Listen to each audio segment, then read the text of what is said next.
Hi besties! Happy holidays! You guys know I'm always talking about money and making smart financial decisions, so it'd be a major miss if I did not address one of the biggest spending seasons coming up, the winter holidays. Whether you celebrate Christmas, Hanukkah, Kwanzaa, or just happen to know people who do and want to get them gifts, I'm going to share some of the best money-saving tips I'm personally using to buy things for myself and for my friends and family. Wait. Wouldn't it be more financially responsible to just not buy presents at all? Yes, but a major thing finance creators miss is that we don't live in a vacuum. It's really easy to make hard decisions in theory because there's black and white, you should do this. But in reality, a lot of our decision making is dependent on our environment and the people around us. It's not realistic to say, shut out all your friends, say no to dinners out, buy no one holiday gifts, and expect for them to still like you. You want to have friends. So, as Vivian, your Rich BFF, and your favorite Wall Street girly, I'm gonna walk you through 4 great tricks to ensure you're getting the best value-based gifts that you'll love, and so will your friends.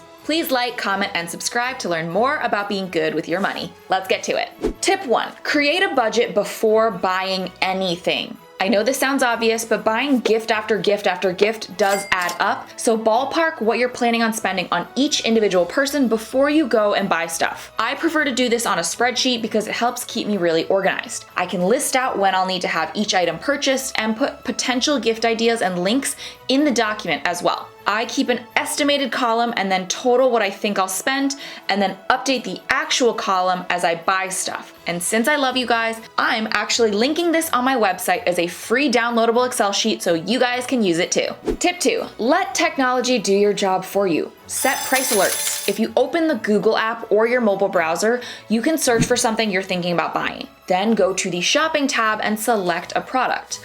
On the product page, turn on Track Price. If and when this item drops in price, you'll get notified. This is especially helpful for items like clothing and shoes, which have sizes, because if you wear a slightly less popular size, you will often benefit from price reductions when brands want to get rid of the last of their inventory. I have a girlfriend who is a size 5.5 shoe, and she swears by this. She has never, ever paid full price for shoes. Tip number 3, use a cashback app or site like Rakuten or Honey. Most of us know that if we shop using our credit cards, we can get points or rewards, but fewer people know that you can get the same from affiliate networks. Brands like Rakuten and Honey are affiliate networks that get paid to drive traffic to retailers. To compel people to utilize their site and app so that they can get paid, they'll kick back some of that money to you. For example, if you wanted to buy some makeup, Ulta, boom, cashback. Say you wanted to buy some workout gear, Nike, boom, cashback. Heck, even if it's not for holiday shopping and you just need necessities from Walmart, call it toilet paper, dish soap, light bulbs, whatever, boom, cashback.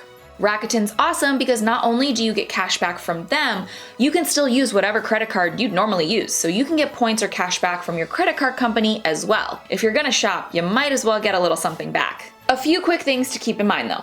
Be sure that extensions are installed into your browser or that you have the apps downloaded. These sites work off of last click attribution, so if you click out of those designated browsers or you don't have the plugins installed, you will not get credit for your purchase. Honey also has a great coupon code feature for your shopping cart that'll test a bunch of different discount codes that other users have shared. This can often help you lower your cart total without requiring you to do any extra work. You can also get cashback similar to Rakuten or get Honey Gold, which can then be redeemed for gift cards at places like Amazon, Target, Sephora, Walmart, Uber, and more. Tip number 4, use a sinking fund. The holidays can be a really stressful time because it often feels like you're being asked to very quickly find $1,000 in December out of thin air. And coming up with that large of a sum of money in a short time frame is a lot more painful than socking away a smaller amount every single week. What I love to do is put a specific amount of money away into a high-yield savings account starting a few months before Christmas. The average person spends $1,000 on holiday gifts,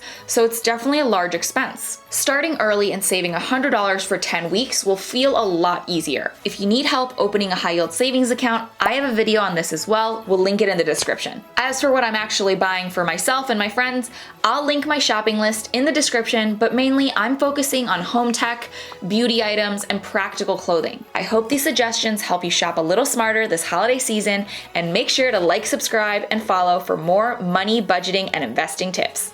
Bye guys.